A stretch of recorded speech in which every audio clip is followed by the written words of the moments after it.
को आप किस नजर से देखते हैं और ये कितनी गंभीर और कितनी संगीन घटना है?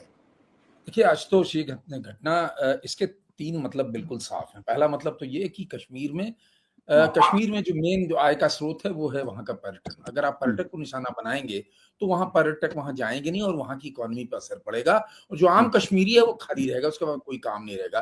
तो वो इनके लिए एक फॉडर की तरह इस्तेमाल हो सकता है। दूसरा इसका जो पहलू है, इस हमले का मकसद है कम्युनल डिवाइड को, सांप्रदायिक माहौल को खराब करना। आज आपने टूरिस्ट को निशाना बनाया है, उनकी बॉडीज़ जाएँगी अपने-अपने राज्यों में जहाँ से भी वो आए होंगे। वहाँ पे शुरुआत पाकिस्तान के खिलाफ गुस्से से होगा और बाद में वो गुस्सा बॉयल डाउन होके कम्युनल का रूप अख्तियार करेगा। तीसरा, पाकिस्तान ने ये हमला करके जब वॉन्स अमेरिकी उपराष्ट्रपति हैं, आपको याद होगा चीती सिंहपुरा मैसेकर कब हुआ? जब क्लिंटन की यात्रा के ठीक पहले सिखों को चीती सिंहपुरा में मार दिया गया था। तो ये ऐसे ही उनकी उनकी हिंदुस्तान में मौजूदगी के दौरान ये हमला पाकिस्तान का ये साफ संदेश है कि वो कश्मीर को लेके वो किसी भी ताकत हो, कोई हो, सुपर पावर हो, उसकी नहीं सुनेगा, वो अपनी रणनीति को जारी रखेगा। प्रबल, अमूमन कश्मीर के आतंकवाद के बारे में कहा जाता था कि वो पर्यटकों को निशाना नहीं बनाते थे, वो टूरिस्टों को निशाना नहीं बनाते थे। उनके निशाने पर या तो तमाम सुरक्षा एजेंसियां होती थी या फिर सरकारी अधिकारी होते थे। लेकिन ये इतने बड़े पैमाने पर चुन चुन कर जो पर्यटक थे उनको निशाना बनाया गया, उसका क्या अर्थ लगता है?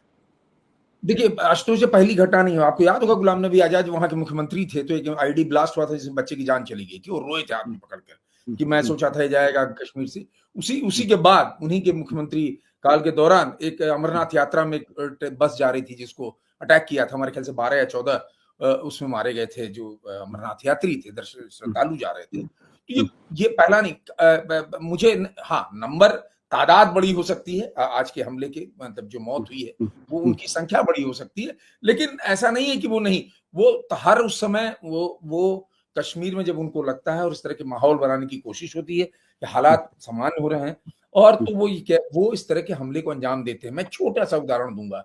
ये बात है 2003 की, मैं श्रीनगर में था और शाम को दुकानें खुली हुई थी रात के 7-8 बजे तक। आमूमन वहाँ 5 दुकान बंद हो जाती थी। मैंने एक स्टोरी कर दी और वो स्टोरी जैसे ऑन एयर हुई, तो मुझे बाकायदा वहाँ की सिक्योरिटी एजेंसीज़ के लोगों ने कहा, "यार, आपने क्या कर दिया, कल यहाँ बम ब्लास्ट हो जाएगा।" एग्ज़ैक्टली वही हुआ। अगले दिन वहाँ धमाका हो गया लाल चौक के पास और दुकानें फिर 5 बजे बंद हो गई। तो वो बात कह रहा हूँ कि वो टूरिस्ट को वो निशाना बनाते रहे पहले भी, आज ठीक है, आज कैजुअलिटी ज़्यादा हुई है, लेकिन उनका आज तो हमको उनके इंटेंट को समझिए। पाकिस्तान का इंटेंट बहुत साफ है। आप देखिए, उनको ये उन्होंने साफ कर दिया कि भाई, एक, हमें कश्मीरियों को हम नहीं छोड़ेंगे, जो भी उसके लिए हरकत करनी पड़े हम करेंगे।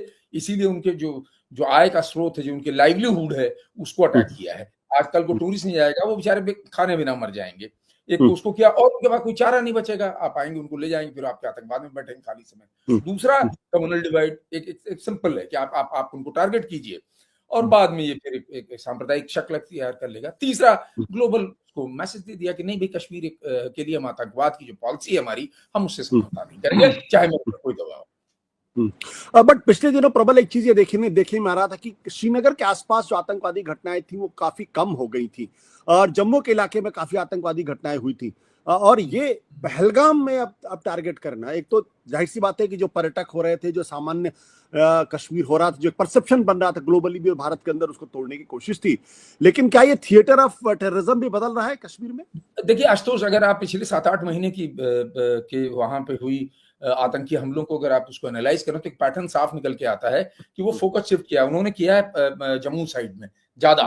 जहां पहले क्या होता था, आमतौर पे वो पुंछ और राजौरी में कम हमले करते थे क्योंकि वो उनका इन्फिल्ट्रेशन रूट होता था। वो वहां नहीं करते थे, हिलकाका होते हुए चले जाते, शोपियां उतरते थे, जो भी सिक्योरिटी फोर्सेस को उनको टारगेट करना पड़ता था वो करते थे। इधर का आप पैटर्न देखिए, तो पुंछ से आ रहे हैं, राजौरी से आ रहे हैं, इधर हीरा नगर, कठुआ इंटरनेशनल बॉर्डर के बगल से इन्फिल्ट्रेट कर रहे हैं और अभी हमारे वहां के 5 जम्मू कश्मीर पुलिस के जवान भी और अफसर भी शहीद हुए इन आतंकवाद। तो अभी लगातार जो हमले वो जम्मू में, एक तो ये है कि उनको फोकस शिफ्ट करने के लिए उसे आप डाइवर्जनरी टैक्टिक्स भी कर दो। दूसरा क्या है कि आमतौर पर ये एक धारणा रही है कि जम्मू के जो गुजर बकरवाल जो मुस्लिम हैं, वो आतंकवादियों का उतना साथ नहीं देते हैं। पिछले कई दिनों, कई 2 दशक के ज्यादा समय से ये ट्रेंड रहा है कि वो आमतौर पे नहीं होते हैं। और तीसरा क्या है कि वहाँ हिंदू पॉपुलेशन भी यहाँ एक अच्छी खासी तादाद में जम्मू में है। तो आप अगर यहाँ करेंगे, आपको याद होगा जब इन्होंने आर्मी कॉन्वॉय पे करीब 1 साल पहले हमला किया था,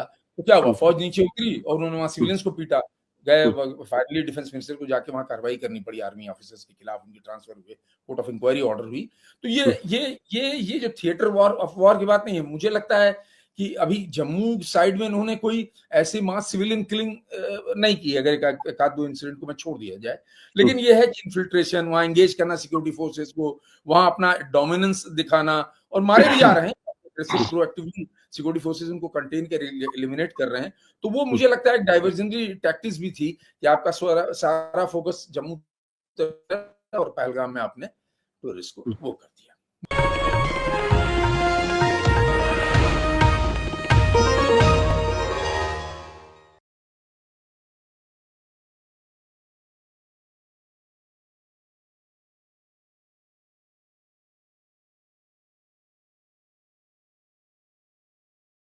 Copyright disclaimer under Section 107 of the Copyright Act 1976. Allowance is made for fair use for purposes such as criticism, comment, news reporting, scholarship, and research. Fair use is a use permitted by copyright statute that might otherwise be infringing.